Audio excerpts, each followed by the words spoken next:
Everyone, and welcome to the first of two videos that I'm going to be making about the new map for Heroes of the Storm, Volskaya Foundry.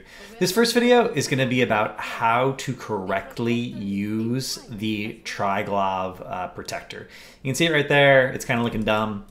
A lot of people have been complaining that the Triglav protector is not, and I'm saying that wrong, is not as strong as things like the Dragon Knight. It's about 80% of the damage of a Dragon Knight, but it doesn't do bonus damage to structures, which means that once you get the reward for it, the question of, well, what do I do with this thing now that I have it is a little bit more complicated. So the first thing we're going to do is we're going to go over the kit of the protector itself.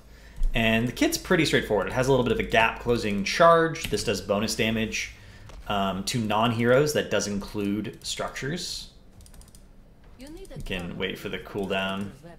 Come back, so it's supposed to do 245. You can see it does 735 right there. Does a lot of damage to structures, but that's the only real bonus structure damage that exists. The W is a root. It instantly clears minion waves, and it disables structures when it hits them. It's a 1 second, it's a 2 second disable on structures. It's a 1 second root. Really long cooldown. And those are sort of like the two decent abilities. The third ability, Shield Emitter, is the real payoff for the pilot mode of the Triglav protector. And it's 25 armor, which is an enormous amount of armor, bearing in mind that every point of armor is more valuable than the point before it. If you have any sort of heroes in your team comp that already have armor or grant armor, this gets even more effective. So very, very strong. The shield is really good as well. It's on most non-tanks, it's more than 25% of their health pool. It's better than Storm Shield. On most tanks, it's slightly less. It's like 20 to 22% of their health pool, so technically it's slightly less than Storm Shield. But basically, it's a better version of Storm Shield across the board if you count the fact that it gets armor. It's on a 16-second cooldown. That's pretty nice.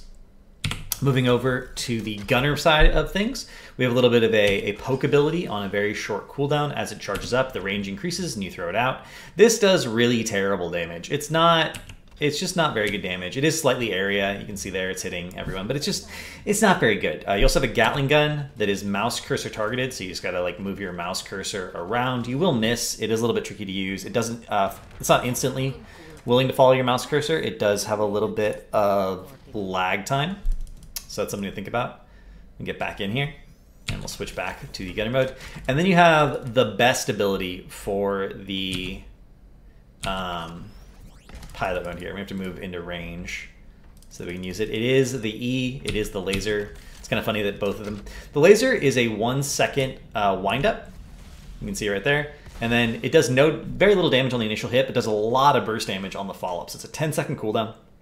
And this is the primary damage mechanic. So knowing, and then here's the next two things. I've already been using it, but you can actually swap back and forth if you're the only person in the Triglav protector by hitting D, and you'll swap into the pilot mode if you're in gunner mode, and you'll swap into the gunner mode if you're in pilot. So you can swap back and forth, which means one person can pretty effectively pilot the protector. In addition to that, if you hit R, you can get out and get back in. It doesn't cancel it the way it does for the Dragon Knight or the Garden Terror. That's the basic kit. So the best way to use the protector, given the fact that it has 2 high impact cooldowns and some shitty ones, and the high impact cooldowns are decently long and are split between the modes, is never to put 2 people in the protector. Don't ever put 2 people in the protector as a general rule. You don't want to do that. What you want to do is have one person in the protector. That person is responsible for getting it into position. Like I'm going to stand here.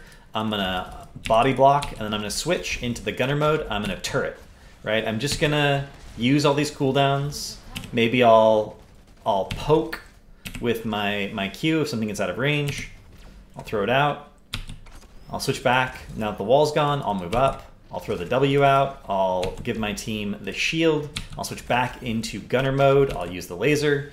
I'll use the Gatling gun a little bit. And one person can get 80% of the value out of the mech. Obviously, 2 people will get 100% of the value of the mech, but then you're giving up a whole nother body. The second thing that only ever putting one body into the mech does is it gives you someone on your team who's getting focused a retreat path. Damage does not disrupt the channel for getting into the mech. Only displacements disrupt the channel for getting the mech. So let's say I'm in the mech, I'm in pilot mode. I'm pushing. I got this wave cleared. And the 4-man, or the 5 minutes defending against the mech push is gonna flank here. Someone on my team gets heavily focused. I walk down.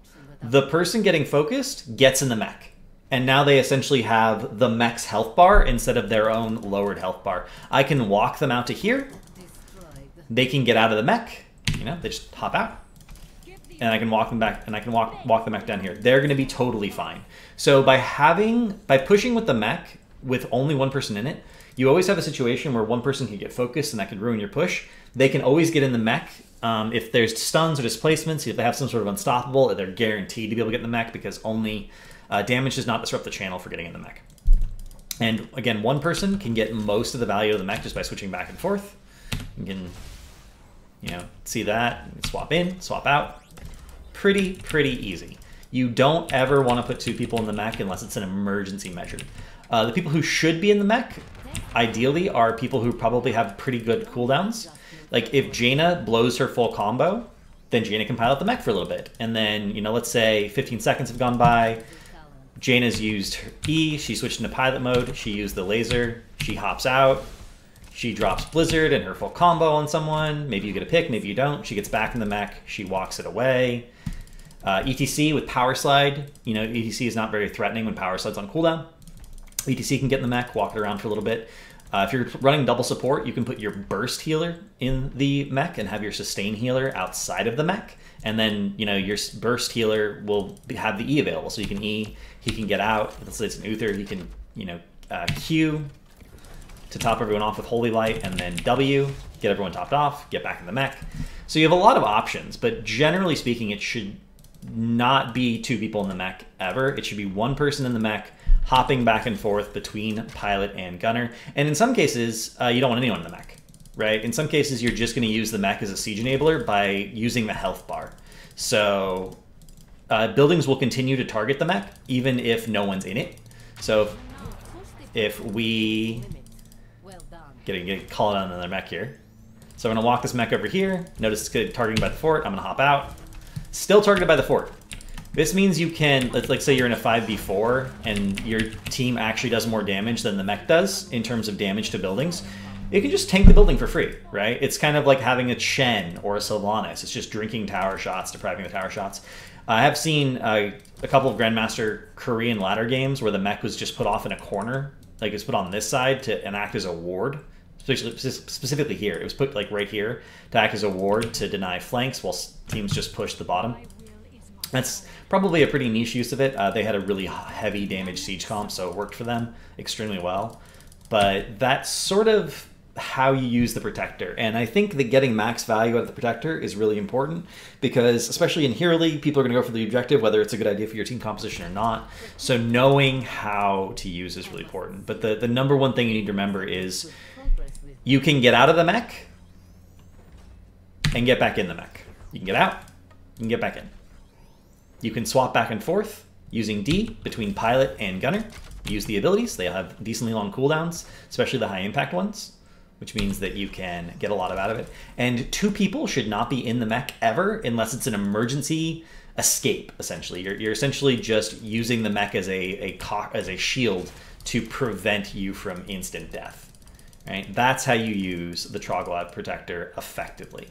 And the next video coming out, should be tomorrow on this, will be about how to draft for the map, the structure of the map, and some funny little interactions with conveyor belts and the merc camps that I discovered while I was testing everything for the map.